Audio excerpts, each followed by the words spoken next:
একটা বাচ্চাকে যখন আপনি আদর স্নেহ মায়া মমতা দিবেন, দেখবেন ওই বাচ্চাটা আপনার কাছে বারে বারে ঘুরে আসবে। আর যদি ওই বাচ্চা আপনার কাছে আসে আর আপনি যদি চোখ দেখান, মুখ দেখান, লাঠি দেখান, দেখবেন ওই বাচ্চা আপনার কাছে আসা তো দূরের কথা, আপনার বাড়ির দরওয়াজার দিকে যাবে না, তাই না? দেখবেন রেলওয়ে স্টেশনে, তারপরে বাস স্ট্যান্ডে, বাজারে দেখবেন যদি কোনো ফকির আসে, তো ওই ফকিরকে যদি কোনোদিন 5 টাকা দিয়ে দেন, আপনাকে দেখলে আগে আপনার কাছেই যাবে, যে এই ব্যক্তি দেয়, এই বান্দাদের কাছে গেলেই 5 টাকা পাওয়া যাবে। তবে ফকির যেমনই হোক বাবা, আপনার কাছে যদি হাত ফেলায়, তো আপনার যদি সন্দেহ থাকে যে এই 5 টাকা দিয়ে গাঁজা খাবে, মদ খাবে বা ইত্যাদি ইত্যাদি আপনার চিন্তাধারা যদি থাকে, তবু আপনি 5টা টাকা না পারলে 1টা টাকা দিয়ে দিন। কারণ আপনি চিন্তা করেছেন হয়তো মদ গাঁজা খাবে, কিন্তু সে যদি না খায় তাহলে আপনি গুনাহগার হবেন। আপনি দিয়ে দিবেন, ও যদি মদ গাঁজা খায় আপনি গুনাহগার হবেন না, কারণ আপনি ভালো নিয়তে দিয়েছেন। কথা বুঝলেন না? আপনি ভালো নিয়তে দিয়েছেন, এই জন্য কাউকে ফিরাইয়া দিবেন না। যতটুকু পারবেন আপনি 1 টাকা পারেন 1 টাকা দিবেন, 5 টাকা পারেন 5 টাকা দিবেন, 10 টাকা পারেন 10 টাকা দিবেন। কারণ এটা আপনার সৌভাগ্য যে কেউ আপনার কাছে হাত ফেলাচ্ছে, আপনি কারো কাছে ফেলাচ্ছেন না। কথা বুঝতে পারলেন না বাবজি ভাইরা, আমার মায়েরা? তাই দেখবেন যে যাদেরকে আদর স্নেহ মায়া মমতার যত্ন দিবেন, সেই জায়গাতে দেখবেন ওই বাচ্চা আসবে। আজকে আমি জীবনী বক্তা, আপনাদের মালদায় বহু জায়গায় জীবনী করেছি, এই বয়সে অনেক জায়গায়। জি, তো দেখবেন যে জায়গায় বেশি ভালোবাসা পেয়েছি, মহব্বত পেয়েছি, সেই সমস্ত জায়গাগুলোর আশপাশে জালসা হলে একবার না একবার মোটামুটি দেখা করতে যায়, চাই কমিটির সঙ্গে হোক, গ্রামের সঙ্গে, গ্রামবাসীদের সম্মুখে হোক, বা যার সঙ্গে হোক, একবার গেলে সাক্ষাৎটা করে আসি যে না এরা মহব্বত করেছে, ভালোবাসা দিয়েছে। হ্যাঁ, কেবিএসে একটা জায়গা আছে, ওখানে আমি পরস্পর 7 বছর জীবনী করেছি। যে কয় বছর বললাম? 7 বছর জীবনী করেছে। তো ওরা মনে হয় খবর পেয়েছে, বুঝলেন, যে আপনারা ফেসবুকে অনেকে ছাড়ছেন, ওরা খবর পেয়েছে।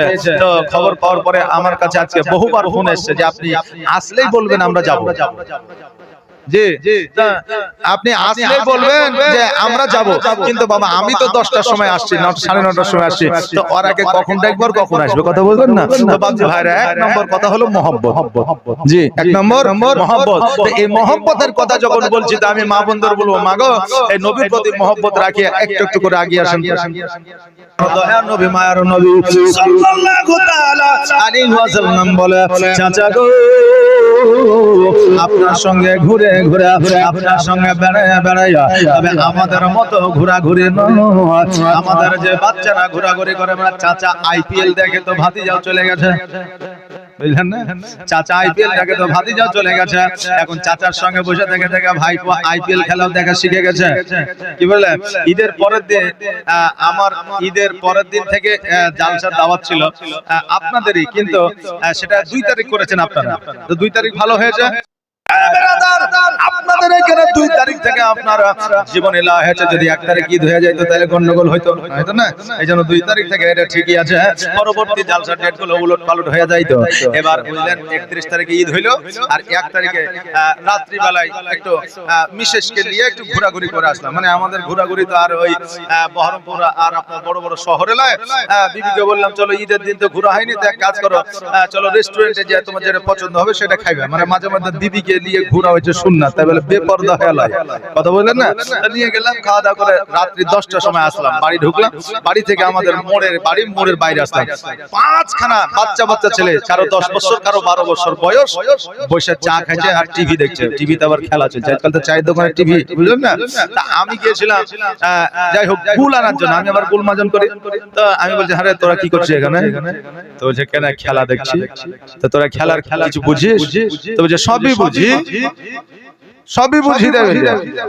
আজ পর্যন্ত আমাদের মতো দেখবেন নিউ জেনারেশনের অনেক শিক্ষিত ছেলে আছে যে খেলা তো দূরের কথা, বলই জানে না যে কেমন করে চালাইতে হয়, কথা বললেন না? তো বাচ্চা 11-12 বছরের ছেলেরা আপনার খেলা দেখতে শিখে নিচ্ছে। এগুলো নিউ জেনারেশনের যে বাচ্চাগুলো আছে তাদের দোষ নয়, যারা যুবক আছে তাদের দোষ। কারণ তারা দেখছে, তাদেরকে সহযোগিতা করছে, তাদেরকে সাহস দিচ্ছে, তাই তারা দেখা শিখছে। কিন্তু